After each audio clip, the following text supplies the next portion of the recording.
નમસ્કાર midday news સાથે હું છું હિના। બુલેટિનમાં સૌથી પહેલા વાત કરવી છે નશાના કારોબાર વિશે।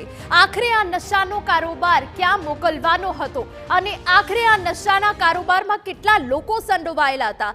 તો ફરી એક વખત ડ્રગ્સના નશાના કાળા કારોબારનો પર્દાફાશ થયો છે। ફરી એક વખત યુવાઓના લોહીમાં ઝેર ભેળવવાના કૌભાંડનો પર્દાફાશ થયો છે।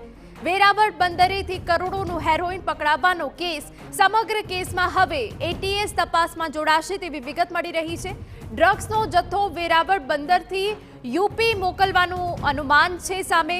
ડ્રગ્સના જથ્થાનો રિસીવર યુપીના ડ્રગ્સ માફિયા હોવાનો અત્યાર સુધીની પૂછપરછમાં સામે આવ્યું છે। આરોપી પાસેથી એક મોબાઈલ પણ મળી આવ્યો છે। પકડાયેલા 9 આરોપીની પૂછપરછ પણ શરૂ કરવામાં આવી છે અને આ 9 આરોપીની જે પૂછપરછ થઈ રહી છે તેમાં અનેકો ખુલાસા થઈ રહ્યા છે।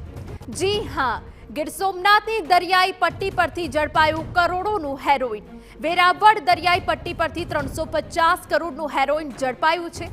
આપને કહી દઈએ કે 50 કિલો હેરોઇન સાથે 9 આરોપીની ધરપકડ કરવામાં આવી છે। તો એક સેટેલાઇટ ફોન, 2 બોટ અને એક વાહન જપ્ત કરાયું છે। વેરાવળ દરિયાઈ માર્ગથી ડિલિવરી પહેલા પોલીસ વડા મનોહરસિંહ જાડેજાએ આ ઓપરેશન પાર પાડ્યું છે। તપાસમાં ખુલાસો થયો છે કે આંતરરાષ્ટ્રીય બોર્ડર પરથી હેરોઇનનો જથ્થો આવ્યો હોવાનું સામે આવ્યું છે। આંતરરાષ્ટ્રીય બોર્ડર ઓમાન નજીકથી આ જથ્થો વેરાવળની બોટમાં મુકાયો હોવાનો ખુલાસો થયો છે।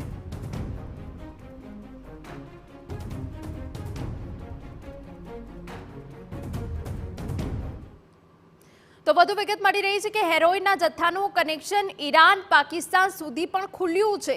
તો હજુ કયા મોટા ખુલાસા સમગ્ર નશાના કારોબારને લઈને થઈ રહ્યા છે? અમારા સંવાદદાતા હરીન માત્રાવાડિયા વધુ વિગતો આપી રહ્યા છે। હરીન, હવે આ તપાસમાં એટીએસ પણ જોતરાઈ છે, અનેક નવા કયા ખુલાસા થઈ રહ્યા છે, શું વિગત?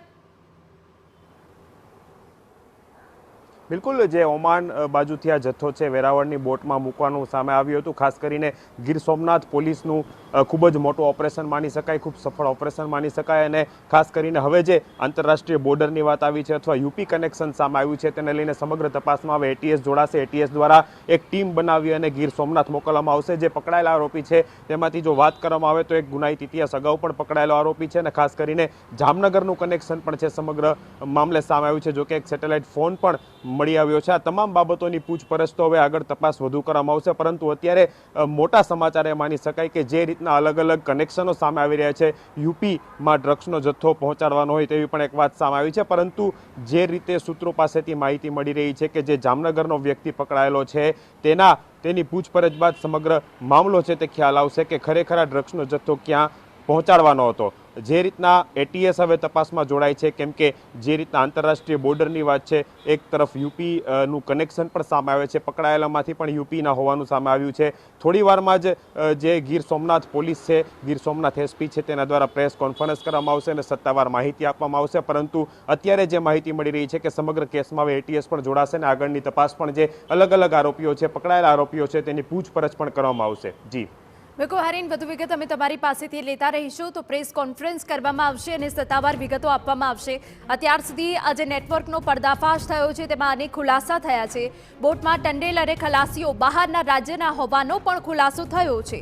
જામનગરના 2 શખ્સો ડિલિવરી લેવા માટે આવ્યા હતા, તે સમયે મુખ્ય આરોપી પકડાઈ જતા આંતરરાષ્ટ્રીય નેટવર્કનો પર્દાફાશ થયો।